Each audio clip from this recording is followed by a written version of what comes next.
Ok, então vamos lá, irmãos. A gente está caminhando já estamos na nossa quinta aula sobre a divindade do Senhor.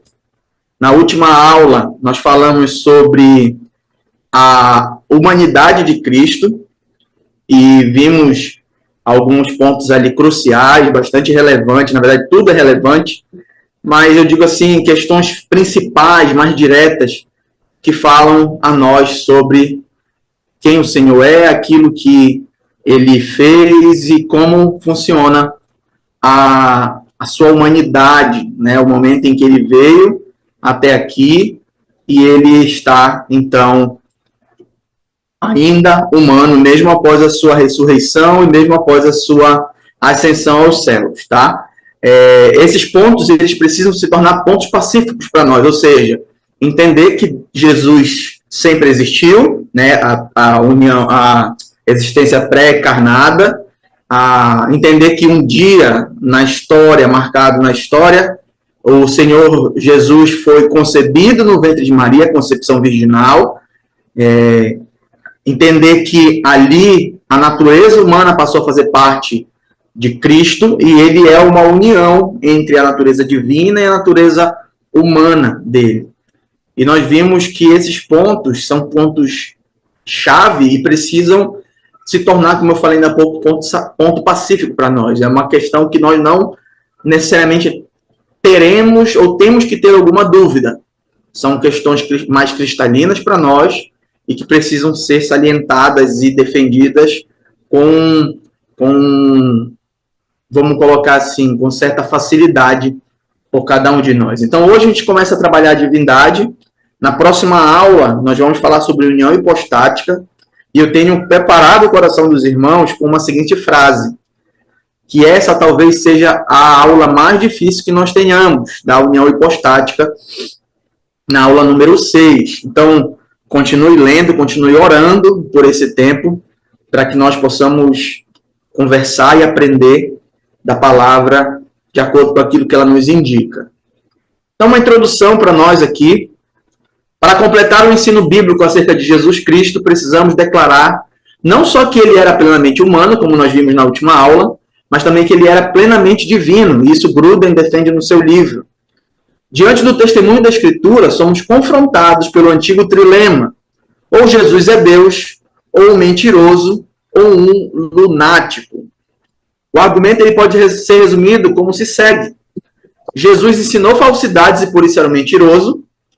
Ou Jesus ensinou falsidades nas quais acreditava e por isso era louco, ou Jesus ensinou a verdade, e assim era e é Deus. Então esse trilema, ele foi cunhado, ele foi criado para argumentar na possível tripla resposta que nós daríamos a essa questão, né? Ou na verdade respondendo com possíveis 3 respostas. A primeira era que Jesus era um mentiroso, ou seja, ele sabia que ele não era Deus, e mesmo assim ele ensinou que ele era Deus, porque nós já vimos, vamos ver daqui a pouco mais, versículos que falavam de como o Senhor Jesus afirmou a sua divindade. A segunda possibilidade é que ele não é Deus, mas ele acreditava ser Deus e por isso falou ser Deus. Então ele era um louco. Primeiro ele era mentiroso, porque ele sabia que ele não era Deus e ele ensinou dessa forma. Segundo, ele é louco, porque ele acreditava ser Deus mesmo, não sendo, e ensinou dessa forma. Ou a terceira resposta, que é a correta, que de fato ele era Deus e ele ensinou aquilo que é verdadeiramente correto sobre si mesmo, e falou sobre si mesmo da forma que ele era. E nós já começamos então mostrando algumas afirmações bíblicas diretas sobre a divindade do Senhor. Vamos analisar declarações diretas da Bíblia, feitas por Jesus ou por outros, que afirmam que Jesus é Deus ou que é divino. A ideia de que Jesus é Deus ou divino é a mesma coisa, tá? Só que tem algumas questões ali que podem soar uma afirmativa mais direta sobre Deus e uma afirmativa mais direta sobre a sua origem divina. É nesse sentido que o autor do livro coloca, mas não é nada diferente. Então, a primeira palavra aqui que nós vamos olhar com mais cuidado é a palavra theos, que foi atribuída a Cristo. A palavra theos é a palavra Deus no grego. A palavra Deus no grego é escrito theos.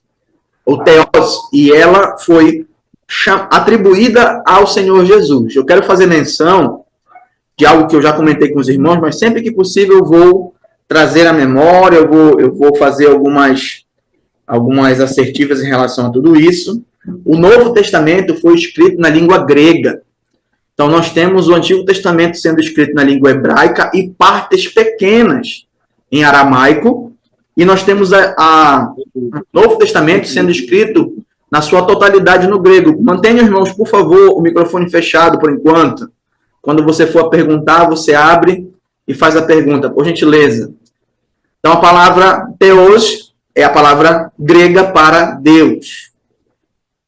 Embora a palavra Theos, Deus, é geralmente reservada no Novo Testamento a Deus Pai, encontramos várias passagens onde ela é usada para se referir a Jesus Cristo. Em todas essas passagens, a palavra Deus é empregada como um sentido vigoroso em referência àquele que é criador do céu e da terra e governante de tudo. Entre essas passagens encontra João 1:1, que diz: no princípio era o verbo estava com Deus, Theos, e o verbo era Deus, Theos. Então, o verbo estava com Deus, o verbo aqui é uma alusão a Cristo, nós já vimos isso. A palavra logos, o logos estava com Theos, e o logos era Theos. Então, é uma afirmativa direta sobre a divindade do Senhor. Nós temos Romanos 9:5. Deles são os patriarcas, e também deles descendem o Cristo, segundo a carne, o qual é sobre todos. Deus, Theos, bendito para todo sempre. Amém. Nós temos Tito 2:13. Aguardando a bendita esperança e a manifestação da glória do nosso grande Deus, Theos e Salvador, Cristo Jesus. Nós temos Hebreus 1:8. Mas acerca do Filho, o teu trono, ó Deus, Theos, é para todo sempre, e cetro de equidade é o cetro do seu reino. Perdão. 2 Pedro 1:1. Simão Pedro, servo e apóstolo de Jesus Cristo, aos que conosco obtiveram fé igualmente preciosa na justiça do nosso Deus, Theos e Salvador, Jesus Cristo. Aqui um estudo da palavra. Esse quadro que tem na direita, irmãos, que é esse círculo onde a palavra Theos aparece escrita no meio, e essa tradução mais direta é Deus, você pode ver que no lado esquerdo do círculo azul tem a palavra Deus pequena, escrito em minúsculo.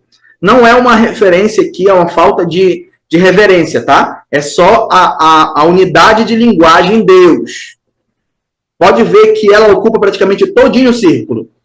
Esse círculo, ele demonstra como essa palavra foi traduzida para o português. Quais foram os usos que ela tiveram. Então, a sua maioria, que é todo esse arco azul, é a tradução Deus. Quanto que depois nós temos Deus, Senhor, sua, ele, dele, deusa. Utilizam essa expressão para falar de Deus, é lógico. Na sua tradução no feminino, no grego, permitisse ou divino. Então, nós temos Deus sendo utilizado ali. Deus, a palavra Theos, é a palavra para atribuir a divindade no Novo Testamento. Um exemplo no Antigo Testamento do nome de Deus aplicado a Cristo encontra-se numa passagem messiânica bem conhecida, que é o texto de Isaías 9:6. Porque um menino nos nasceu, um filho nos foi concedido, o governo está sobre os seus ombros, e o seu nome será Maravilhoso Conselheiro, Deus Forte. Aí o versículo continua, né? Continua ali as outras referências ao Senhor. Aqui nós já estamos falando de um texto escrito em hebraico, que provavelmente o texto ali ou traz Elohim, uma palavra que normalmente nós falamos Elohim, né? Elohim, ou traz a palavra Yahvé, Yahweh. Uma das duas palavras era utilizada mais diretamente para Deus, em suas derivações. El Gibon, nós vimos isso, acho que na aula número 2, quando fala de Deus forte. O Deus que é forte. El Gibon. Então, nós temos uma referência direta ao Senhor Jesus, que viria esse menino, e que era Deus forte. Continuando aqui. Aqui a palavra que nós vimos ainda há pouco. Ó. A palavra El também é uma palavra que designa a palavra Deus no Antigo Testamento. É uma abreviação, uma palavra mais curta, que vem da palavra Elohim, tá? Então nós temos, por exemplo, El Shaddai, é uma designação para Deus. El Elyon, nós temos mais uma designação para Deus.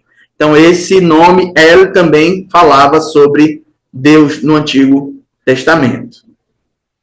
A palavra Senhor, Kyrios, atribuída a Cristo. Talvez, irmãos, essa palavra seja a segunda palavra mais importante como referência ao Senhor Jesus, dos seus atributos ou da sua relevância, da sua autoridade, da sua divindade. A palavra Senhor, Kyrios, ela tinha uma atribuição muito pesada no contexto greco-romano. Você tinha o imperador como o grande Kyrios. O imperador era aquele que comandava a vida do povo e era visto também como uma figura de autoridade e divina. E agora a mesma palavra que era atribuída para esses homens, que se consideravam muitos deles deuses, e o povo também às vezes os considerava também, é trazida para mostrar que Jesus é o verdadeiro Kyrios, Jesus é o verdadeiro Senhor. Às vezes a palavra Senhor, Kyrios, é empregada simplesmente como tratamento respeitoso dispensado a um superior. Nós vimos isso em Mateus 13, 27. Então, vindos os servos do dono da casa, lhe disseram: Senhor, não semeaste boa semente no teu campo? De onde vem, pois, o joio? Então, nós vemos aqui uma figura de tratamento, que normalmente nós utilizamos para pessoas mais velhas ou que têm autoridade sobre nós. Nós a chamamos de Senhor.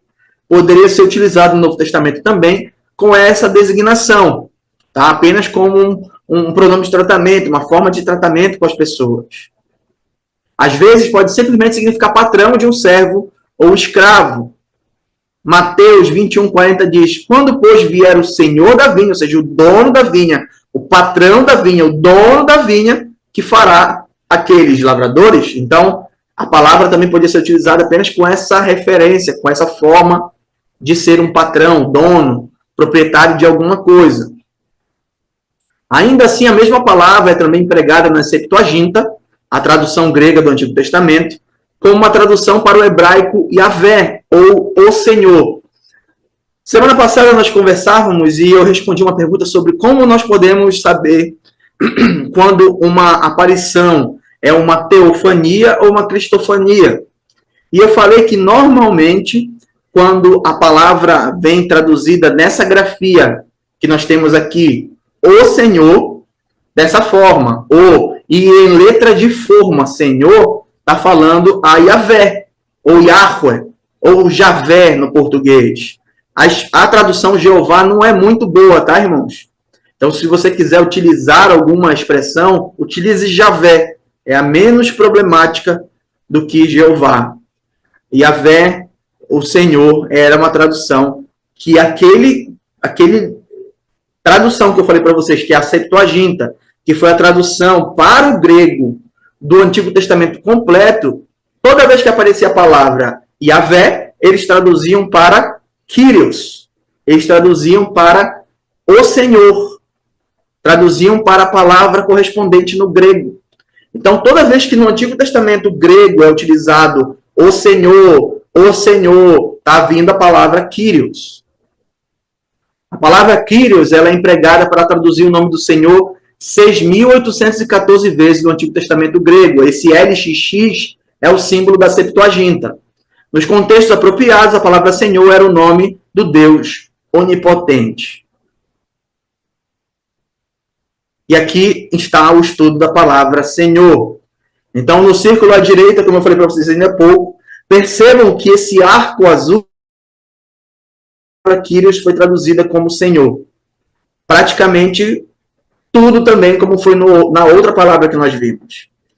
Ela foi utilizada para traduzir a palavra Yahvé no Antigo Testamento e essa palavra de Senhor no Novo Testamento é a palavra Kyrios no grego.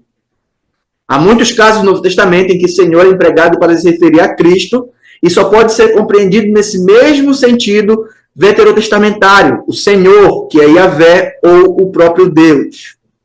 Esse emprego da palavra Senhor é bem contundente na palavra do anjo aos pastores em Belém. Hoje, na cidade de Davi, vos nasceu o Salvador, que é Cristo, o Senhor. Vos nasceu o Salvador, que é Cristo, o Kyrios. Ou seja, aquele que detém a autoridade e a plenitude divina, nasceu para vocês hoje. Aqui falando do seu nascimento, tá? Do momento em que o Senhor, então, nasceu, né, saindo do ventre de Maria. Continuemos aqui. A força surpreendente da declaração do anjo equivalia, em essência, a dizer: hoje em Belém nasceu uma criança que é o vosso Salvador, o vosso Messias, e também o próprio Deus. Há um peso muito grande nessas expressões. E aquilo que eu tenho falado também para vocês, irmãos, nós somos chamados de o povo do livro. Nós somos chamados do povo que segue a palavra, que de fato presta atenção e que busca viver para a glória de Deus de acordo com a sua palavra revelada nas Escrituras. E para nós, o povo do livro, cada palavra traz significado e significância. Tem relevância para nós. Então, quando o anjo diz essas palavras aos pastores, o que eles deveriam ter entendido e provavelmente entenderam foi que ele estava afirmando a divindade do menino que nasceu. E isso é muito forte. Isso também pode ser visto no encontro de Isabel com Maria.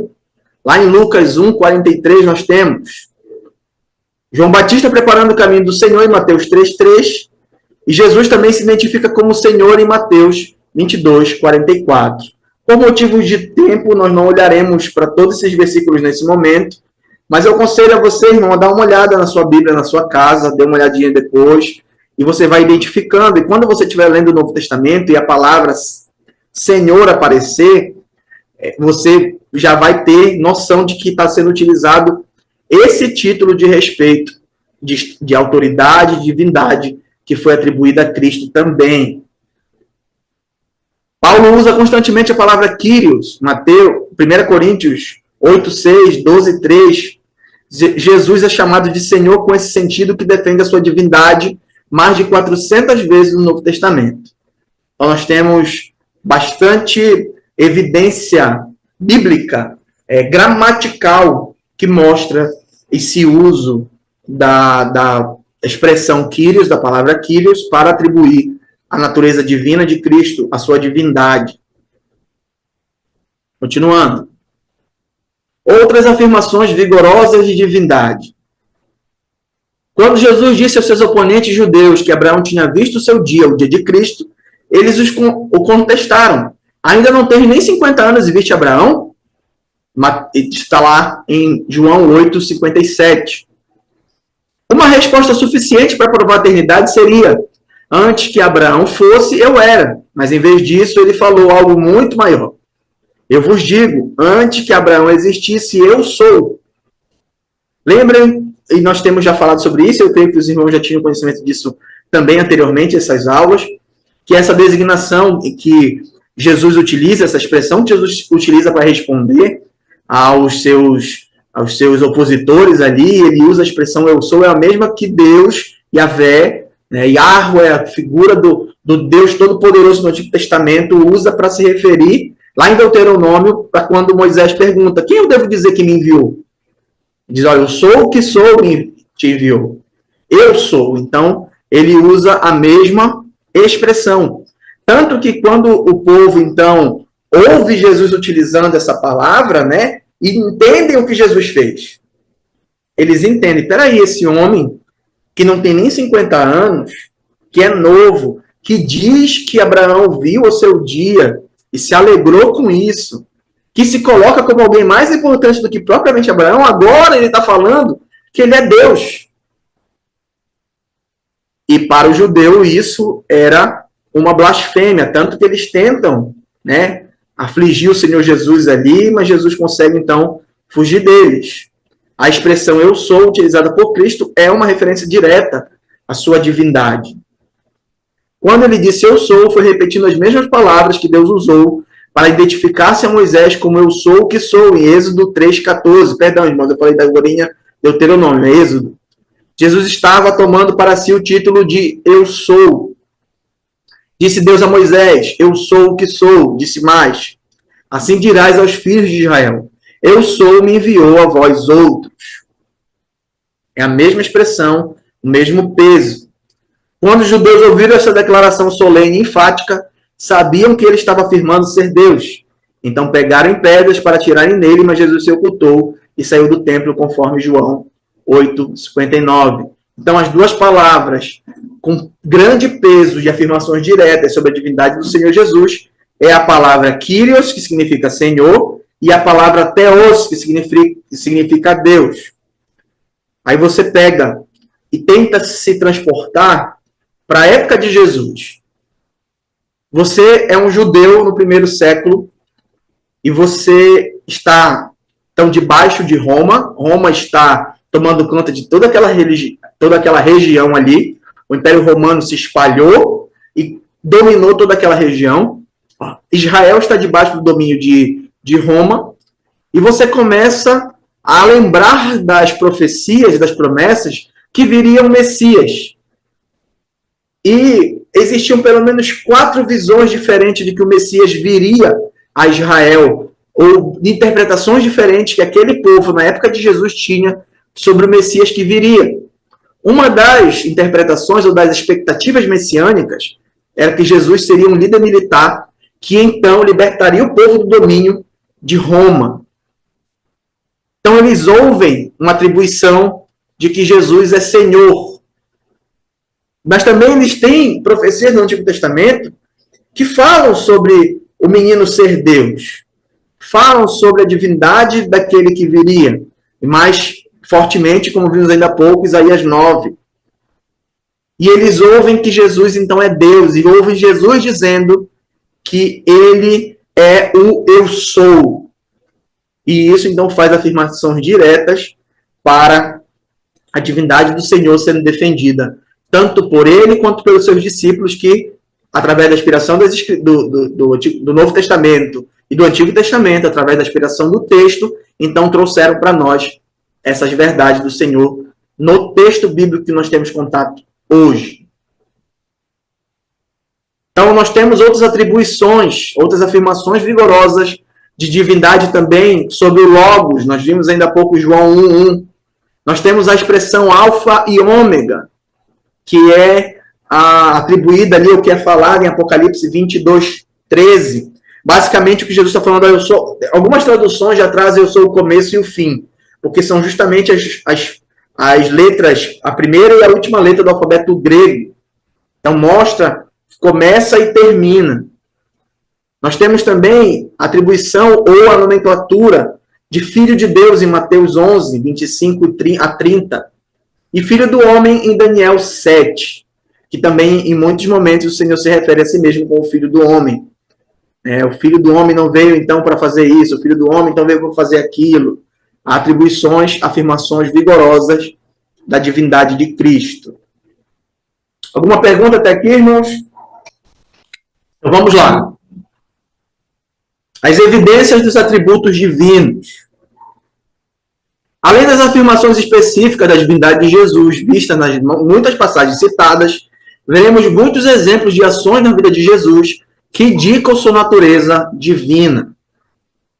A primeira é que ele possuía os atributos exclusivos de Deus. E aqui eu quero mostrar algumas coisas e fazer algumas pontuações para vocês que talvez não esteja na sua apostila. Eu não lembro de tê-la colocado na apostila. Mas ele tinha, por exemplo, o atributo divino exclusivo da eternidade. Ele afirmou que existia eternamente. Nós já vimos isso na pré-existência de Cristo pré-encarnado. Nós vimos na nossa segunda aula falava sobre isso. Ele falou que existia eternamente. Então, lá em João 17:5, ele fala: e agora glorifica-me, ó Pai, contigo mesmo, com a glória que eu tive junto de ti antes que houvesse mundo. Então, uma afirmação direta da sua existência, da sua eternidade, de um atributo próprio de Deus.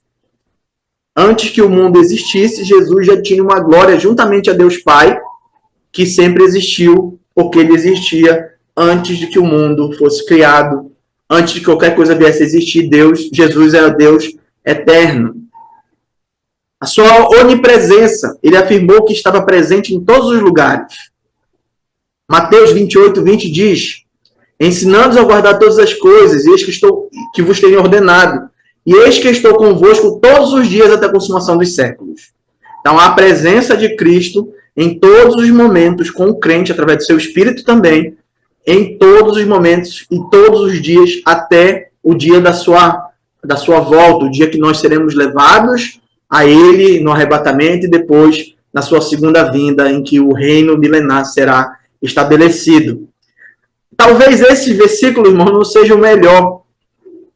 Um bom versículo que fala sobre a onipresença de Cristo é aquele quando ele, então, recebe Natanael e ele diz assim: olha, eu te vi embaixo da figueira. Eu te vi quando estavas assentado embaixo da figueira. E Natanael provavelmente estava distante dele, e a reação de Natanael é uma reação própria de quem percebe o que está acontecendo. E ele percebe, então, que Jesus tem esse atributo, essa grandeza, essa perfeição de poder, com a sua presença divina, estar em todos os lugares. Onisciência. Ele demonstrou ter conhecimento de todas as coisas que somente poderiam ser conhecidas se ele fosse onisciente. Aqui em João 4,29 diz: vinde comigo e veja um homem que me disse tudo quanto tenho feito. Será este, porventura, o Cristo? Então, esse texto aqui faz parte do diálogo de Jesus com a mulher samaritana. Você precisa perceber o momento em que Jesus trata com as pessoas. O Senhor Jesus é sempre assertivo. Ele sempre vai certinho aonde ele precisa ir. Ele começa a conversar com a mulher samaritana. A mulher samaritana, então, começa a dar os seus floreios, as suas fugas, e o Senhor vai aonde ele precisava ir com aquela mulher para quebrar as suas correntes. Então, quando essa mulher vai até o vilarejo e começa a contar aquilo que aconteceu, ela diz: olha, venham ver o homem que me disse tudo que tenho feito. Ela reconheceu que Jesus tinha um conhecimento exaustivo de toda a sua vida, fazendo uma referência, então, ao seu conhecimento pleno de todas as coisas, próprio de um Deus onisciente, conhecedor de todas as coisas. Onipotência. Ele demonstrou e alegou ter poder para fazer tudo o que desejasse. E nós vemos isso em Mateus 28, 18. Jesus, aproximando-se, falou-lhe, dizendo: toda autoridade me foi dada no céu e na terra. Uma referência direta a todo o poder que o Senhor tanto tinha antes, quanto passou a ter depois também. Nós não vemos e não precisamos entender que esse texto aponta que Jesus deixou parte dos seus atributos no momento da sua encarnação. Eu acho que nós vamos falar disso ainda hoje, ou já falamos, eu não me recordo muito bem, mas não está falando exatamente disso. Lógico que o Cristo ressurreto, ele recebe autoridade, mas ele tinha autoridade antes, ele tinha poder antes e continua tendo depois. Eu quero voltar aqui um slide, fazer uma explicação para os irmãos aqui. Nós somos a única parte da criação de Deus que detém a sua imagem. A única. É por isso que a vida humana ela é muito mais importante do que animais, do que qualquer coisa. A vida humana é muito mais importante. Agora, no estado em que nós estamos, nós temos uma mancha. A mancha do pecado em nós, que faz com que a imagem de Cristo não seja tão evidente. Lógico, com a salvação, quando Cristo nos alcançou, quando nós entregamos a vida para Ele, nós começamos a ser trabalhados pelo Senhor, conforme Filipenses 1,6 diz, aquele que começou a boa obra há de concluir até o dia de Cristo. Essa imagem de Cristo ela vai sendo restabelecida em nós e mais nós conseguimos ter possibilidade, pela ação do Espírito Santo, de demonstrar essa imagem em nós. Mas algo que esse ponto A, letra A, maiúscula ali, chama para nós é que Jesus possuía os atributos exclusivos de Deus. Porque por mais que nós venhamos a ser eternos, nós receberemos a eternidade. Não é uma coisa intrínseca a nós, como é propriamente a Deus. Nós também não temos onipresença, nós não estamos em todos os lugares, nós somos enclausulados no espaço que nós estamos. Agora, os irmãos então estão na sua casa, eu estou na minha, e nós conseguimos nos comunicar através de uma ferramenta tecnológica. Mas nós continuamos estando no nosso local. A gente não está em vários lugares ao mesmo tempo. Também não detemos todo o conhecimento. Você pode fazer um curso universitário, você pode fazer uma pós-graduação, um mestrado, um doutorado, e mais quantas formações excedentes estiverem na sua área e ser um conhecedor exímio de muitas coisas, mas você nunca vai exaurir o conhecimento de algo. Nunca. Quanto que Deus tem um total conhecimento de todas as coisas. E também onipotência. Você pode ir para a academia, você pode levantar peso, você pode fazer o que for, mas você nunca vai ter toda a potência. Eu não falo apenas de potência, toda a força física apenas. Mas você não tem o poder de fazer aquilo que Deus somente pode fazer. Você não tem esse poder. O poder de criação, o poder de aniquilar as coisas, de destruir tudo. Você não tem esse poder. Deus tem. Então, esses atributos são específicos de Deus. Mas há aquilo que na teologia nós chamamos de atributos comunicáveis, né? Que são as outras coisas que Deus, que é de Deus, e que foram comunicadas a nós. Nós temos, por exemplo, emoção, o Senhor tem a emoção. Nós temos intelecto.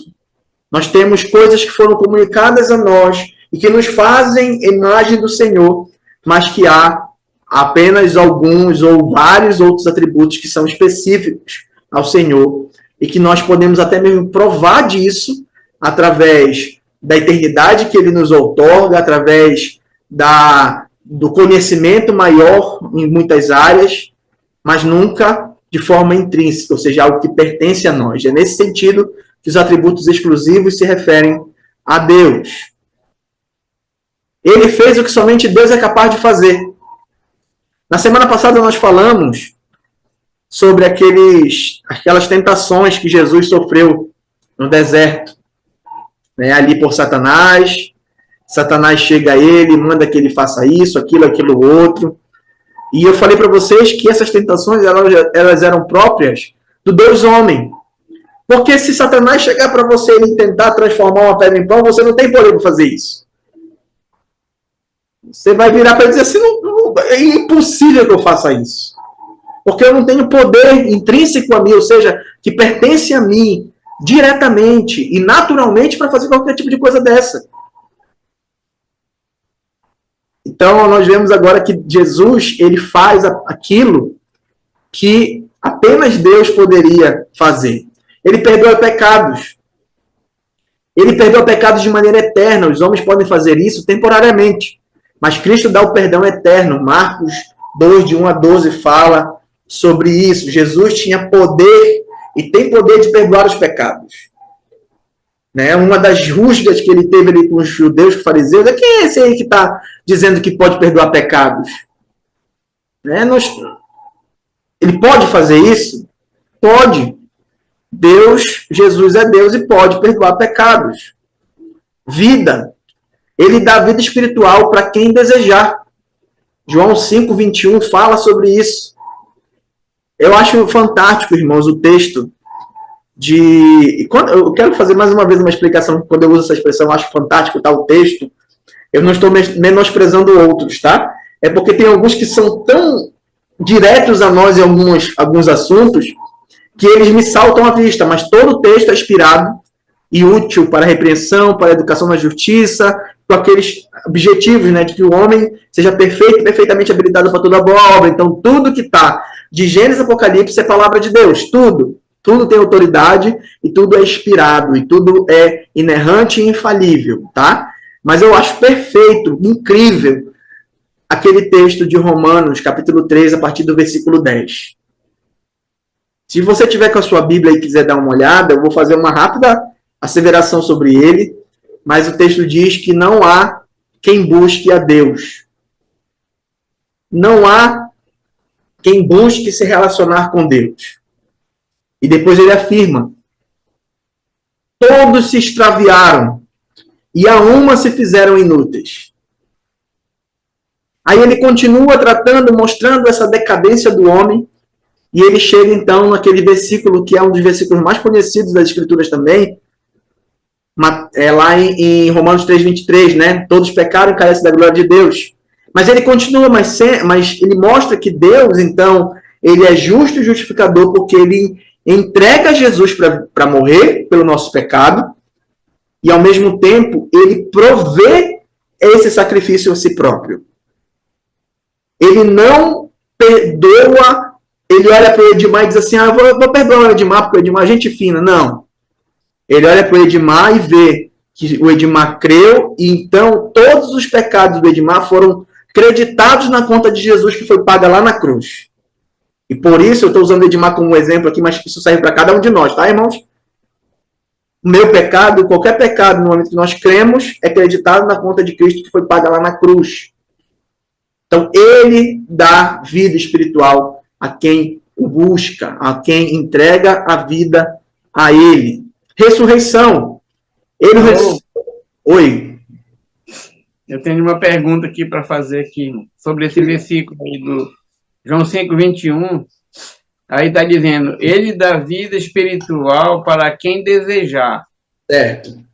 O versículo aqui na Bíblia diz assim, pois assim como o Pai ressuscita e vivifica os mortos, assim também o Filho vivifica aqueles a quem quer. Exatamente. Aqui, a quem quer, aí está falando a quem desejar. Sim, sim. A escolha da palavra da edição do livro que eu colei não é a melhor. Mas sim, a autoridade de imputar vida àquele que está morto é de Deus. A autoridade de imputar vida, de salvar as pessoas é sempre de Deus. A quem ele quer, né? Sim. Não a quem desejar. Isso. Na verdade, de forma natural, ninguém deseja Deus. A menos que a transformação aconteça no seu coração, ninguém deseja Deus. Como o texto de Romanos 3, versículos 10 em diante, eu citei ainda há pouco. De fato, não é a melhor palavra. Obrigado por essa observação, meu irmão. Não é a melhor palavra para nós. Valeu. Muito obrigado.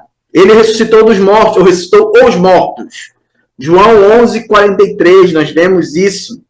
João 11, 43, ali o texto mostrando que o Senhor Jesus diz para Lázaro, Lázaro, vem para fora.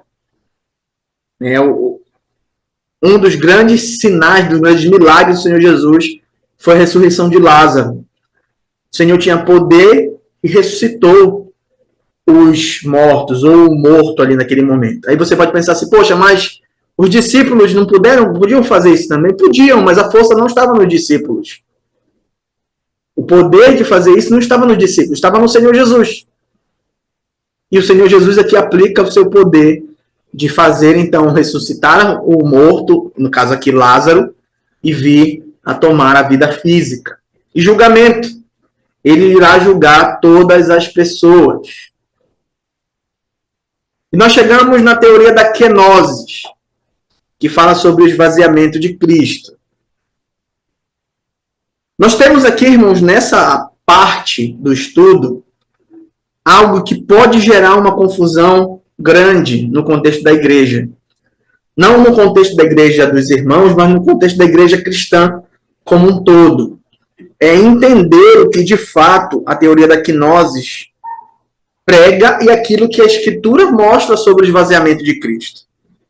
Para que nós não corramos o risco de fazer algumas asseverações, afirmações que o texto bíblico não fala. Como eu falei para os irmãos, tem algumas coisas que nós vamos ter dificuldade de entender na sua completude. Porque nosso raciocínio, nossa mentalidade, ela é limitada, ela não é exaustiva como a do Senhor. Ela não é imensa e imensurável, sem fim, como é o conhecimento de Deus. Mas que a palavra de Deus nos revela e nós precisamos nos submeter. Eu gosto muito de uma expressão que diz o seguinte, que a nossa inteligência ela precisa ser humilhada pelas Escrituras e não o contrário. Então você não consegue achar um raciocínio lógico para uma explicação de algo que nas Escrituras está evidente para nós. É porque eu não consigo entender, então eu vou desprezar porque isso aqui está errado. Não. A nossa mentalidade, nosso raciocínio, nossa inteligência precisa ser humilhada pelas Escrituras. Com isso, eu não quero dizer que você dá salto no escuro, tá, irmãos? Eu não estou falando disso. Eu estou falando de você, em momentos que você estiver em situações de crise, e que coisas não sejam tão evidentes para nós, a gente não busque assassinar a revelação das Escrituras para que a nossa percepção, seja ela científica, filosófica, sociológica ou até mesmo ideológica, que é o pior, venha então a declinar algo das Escrituras, tá? Então, tendo falado isso, agora nós vamos caminhar aqui nessa teoria e pedindo que Deus nos auxilie a entendê-lo. A questão do autoesvaziamento, ou kenosis, termo grego derivado do verbo usado em Filipenses 2,7, vem sendo discutida durante toda a história da Igreja. O Sírio de Antioquia, em 341, afirmou que Cristo esvaziou-se a si mesmo de ser igual a Deus, enquanto defendia claramente a divindade absoluta de Cristo. Durante a Reforma, essa discussão aqui falando da Reforma Protestante, tá, irmãos? O começo ali do movimento da Reforma Protestante depois de 1517. Essa discussão centralizava-se na possibilidade de Cristo esvaziar-se a si mesmo de seus atributos de onipotência, onisciência e onipresença, sem, com isso, afetar a essência da deidade ou da sua divindade. No século XVII, alguns afirmaram corajosamente que Cristo, na verdade, era menos que divino. E aqui, Edmar, que mora aquele período que tu estava ressaltando, né? Dependendo da afirmação que foi feita e dependendo da forma que foi feita, as pessoas podem seguir essas afirmações com muita facilidade, sim. Existe uma verdadeira declaração de kenosis ensinada em Filipenses 2,7, e ela não contradiz outras verdades que as Escrituras revelam sobre o Senhor. Algo que precisa também estar na nossa mente com frequência e algo que nós não podemos negociar. A palavra explica a palavra. A palavra não contradiz a palavra. Um dos princípios de hermenêutica, de interpretação bíblica, é que se você pega algo que está claro na palavra e você pega um texto mais obscuro, mais difícil de interpretar, e você interpreta esse texto obscuro contradizendo o texto claro, a sua interpretação está equivocada. Então, os textos claros, eles servem para jogar luz em cima dos textos obscuros. Quando eu digo textos obscuros, irmão, de difícil interpretação. Esse princípio hermenêutico precisa estar evidente para nós a todo momento que nós olhamos para as Escrituras. Se eu leio que Jesus diz que eu sou, e mais à frente eu vou afirmar que Jesus se desfez da sua divindade no momento da sua encarnação, você está contradizendo algo que o próprio Senhor Jesus disse. Então, a nossa percepção e a nossa linha de interpretação precisa ser: as Escrituras interpretam as próprias Escrituras. Aquilo que é claro joga a luz para aquilo que está mais obscuro. Então, se há uma dificuldade de entender como esse esvaziamento aconteceu, e eu creio que nós vamos conseguir discutir bastante coisa aqui sobre isso, nós precisamos olhar para os textos que são mais claros e perceber que algumas asseverações, algumas afirmações feitas por essa teoria da kenosis, elas contradizem esses textos mais claros. Então, quando elas contradizem esses textos mais claros, nós abandonamos, não o texto bíblico, mas abandonamos a afirmativa da teoria. E é isso que eu chamo para os irmãos sobre a humilhação da inteligência.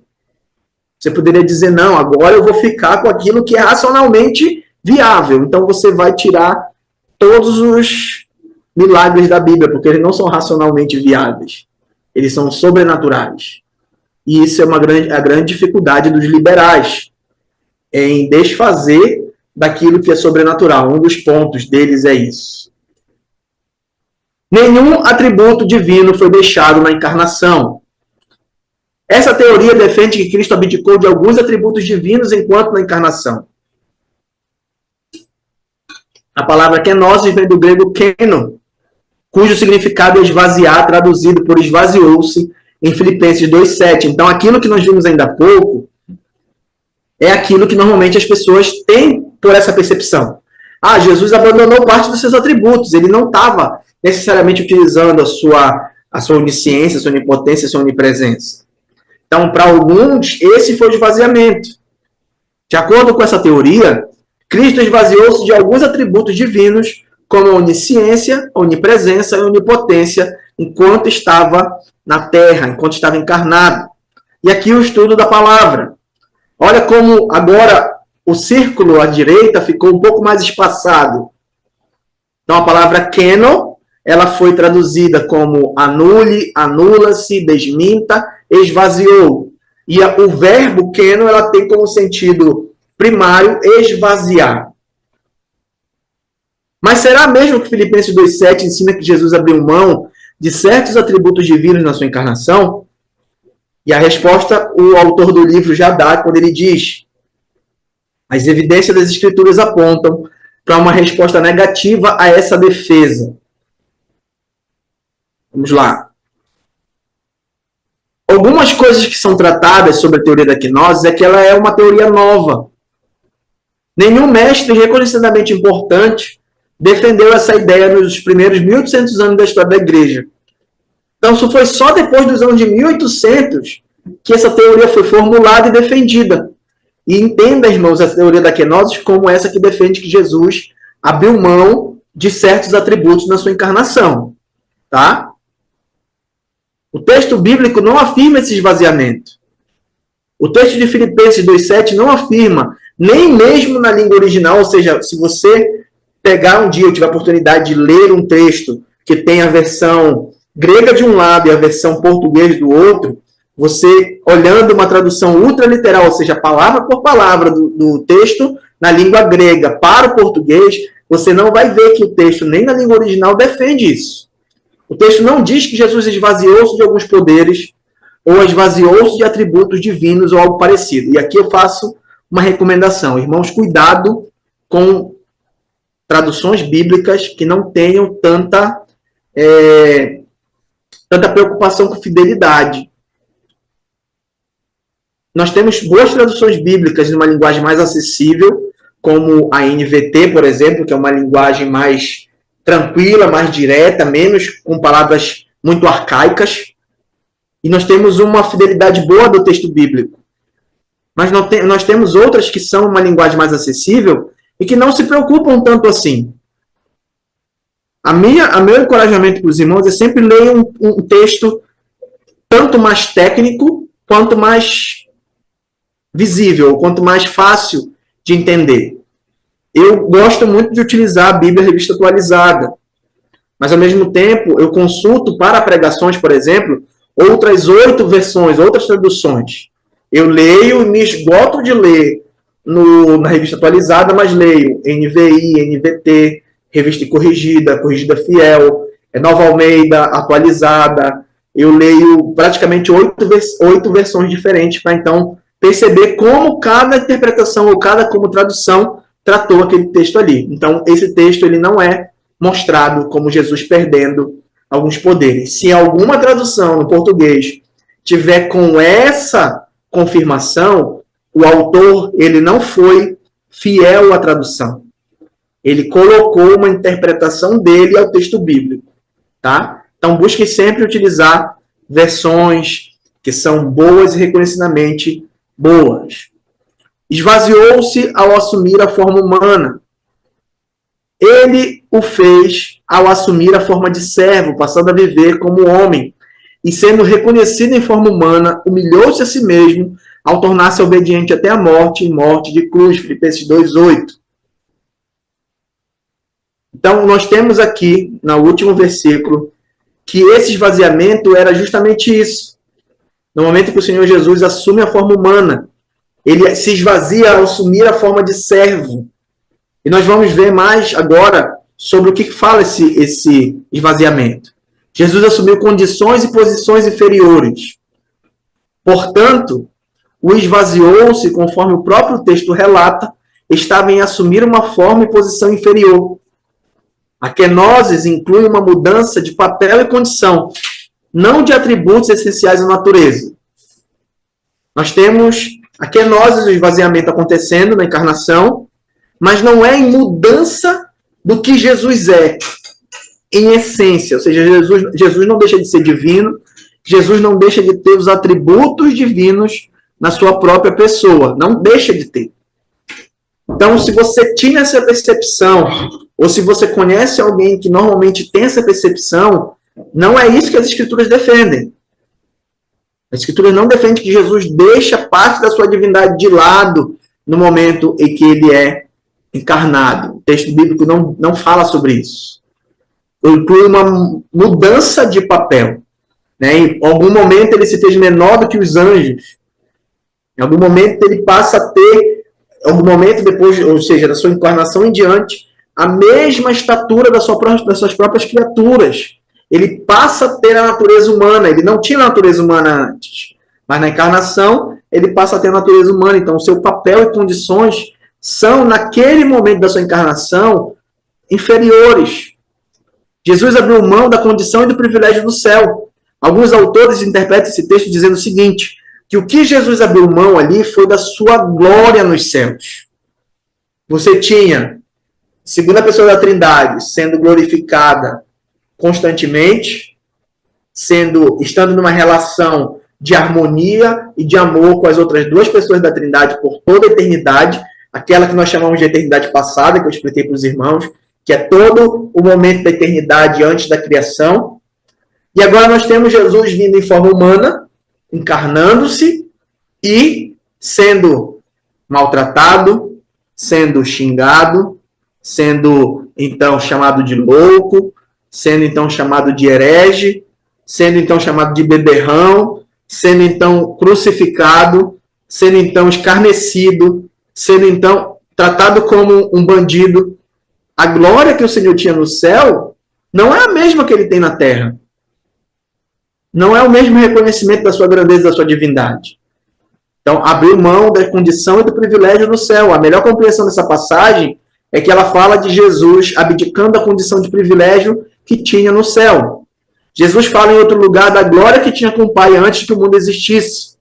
Glória da qual abdicou, o qual receberia de volta quando voltasse para o céu. Então, a perda momentânea de atributos não tem respaldo bíblico.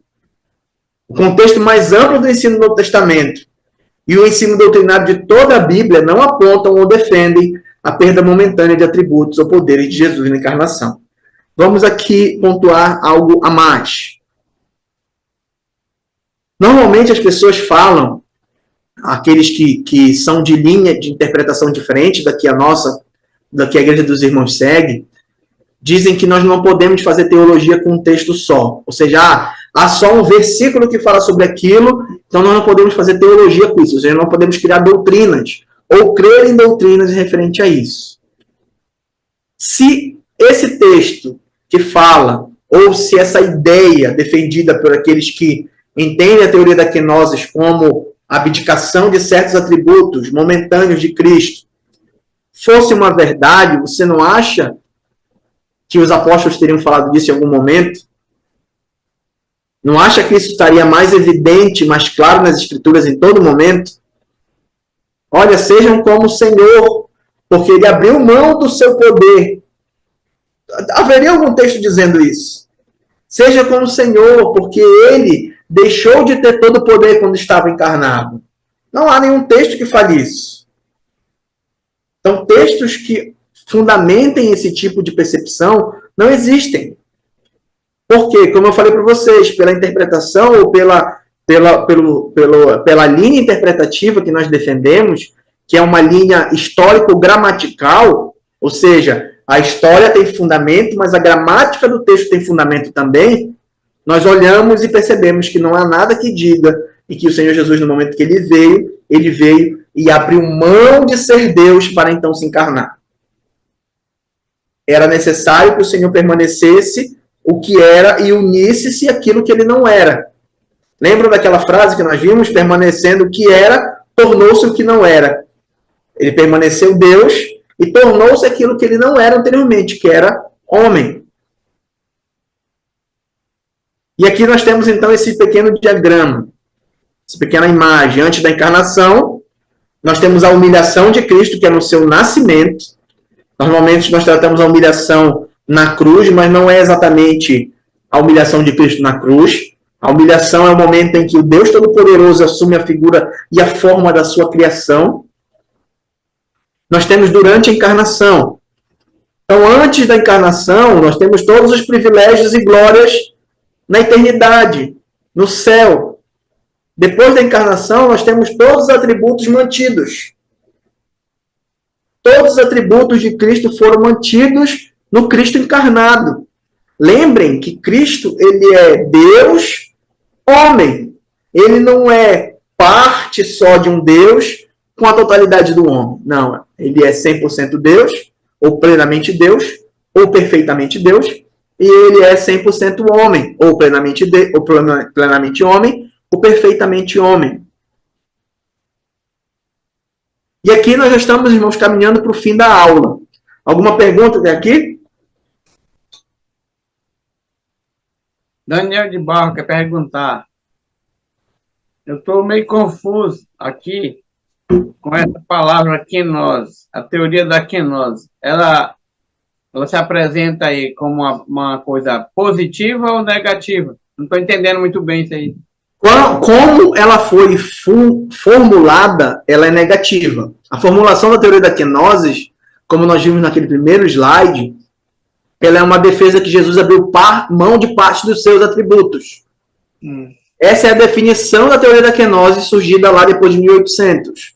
Essa formulação ela é mentirosa. O esvaziamento aconteceu, mas não de acordo com a teoria da quenose defende. A teoria da quenose defende que Jesus, ao vir em figura humana, ao vir e assumir a natureza humana na sua encarnação, ele deixa parte dos seus atributos divinos. E isso é uma mentira. Então, nesse sentido, a teoria que se formulou sobre o esvaziamento, ela é errada. Mas o esvaziamento bíblico, a quenose que aconteceu no Novo Testamento, e que é falado no Novo Testamento, é que Jesus abre mão da sua posição e da sua glória nos céus, e não dos seus atributos. Então, da forma que foi formulada, ela é errônea. Mas há um esvaziamento se acontecendo, porque as Escrituras falam desse esvaziamento. Mas esse esvaziamento nada tem a ver com perda de atributos. Aí, consegui captar. Ficou claro, meu irmão? Ficou. Perfeito. Mais alguma coisa? Então vamos continuar aqui, já caminhando para o fim da nossa aula. Nós acabamos de ver a teoria da quenose e justifiquei para os irmãos que não dá para você defender que Jesus se torna só meio divino no momento em que ele, então, se encarna. Não. Ele continua sendo plenamente divino. Ele continua tendo todos os seus atributos. E isso responde a nossa pergunta desse ponto 4. Por que a divindade era necessária? Ela era suficiente para pagar o pecado. Só alguém que fosse Deus infinito poderia arcar com toda a pena dos pecados de todos os que crescem nele, ou seja, não seria qualquer criatura finita, que seria capaz de arcar com essa pena. Irmão, se você morre para pagar os seus pecados, você pagará só pelos seus pecados por toda a eternidade no inferno. Mas se você pensa assim, não, eu vou morrer para pagar os pecados da minha esposa ou dos meus filhos, você não tem o poder de fazer isso. Não há um peso de glória e de maravilha, de divindade em você que você possa fazer isso. Não tem como você fazer isso. Então, apenas alguém que fosse divino poderia pagar pelos pecados. Jonas 3,9, eu estou confuso se é 2,9 ou 3,9 agora, mas acho que é Jonas 2,9. Uma das afirmações de Jonas ali no ventre do peixe é que a salvação vem do Senhor. É 2,9, irmãos. É 2,9, não é 3,9 não. Ele faz uma afirmativa grandiosa. A salvação vem do Senhor. Ainda há pouco o irmão Daniel leu o texto que diz que a quem ele quiser dá, né? A quem ele escolher dá. Então a salvação vem do Senhor. Toda a mensagem das Escrituras é redigida, para mostrar que nenhum ser humano, nenhuma criatura jamais conseguiria salvar o homem. Só o próprio Deus poderia. Romanos 3, a partir do versículo 23, versículo 25 ali, diz que Jesus é justo e justificador. Jesus continua sendo justo porque ele não perdoa as pessoas de forma aleatória. Ah, gostei muito do irmão Daniel, eu vou perdoá-lo porque ele é muito gente fina. Não.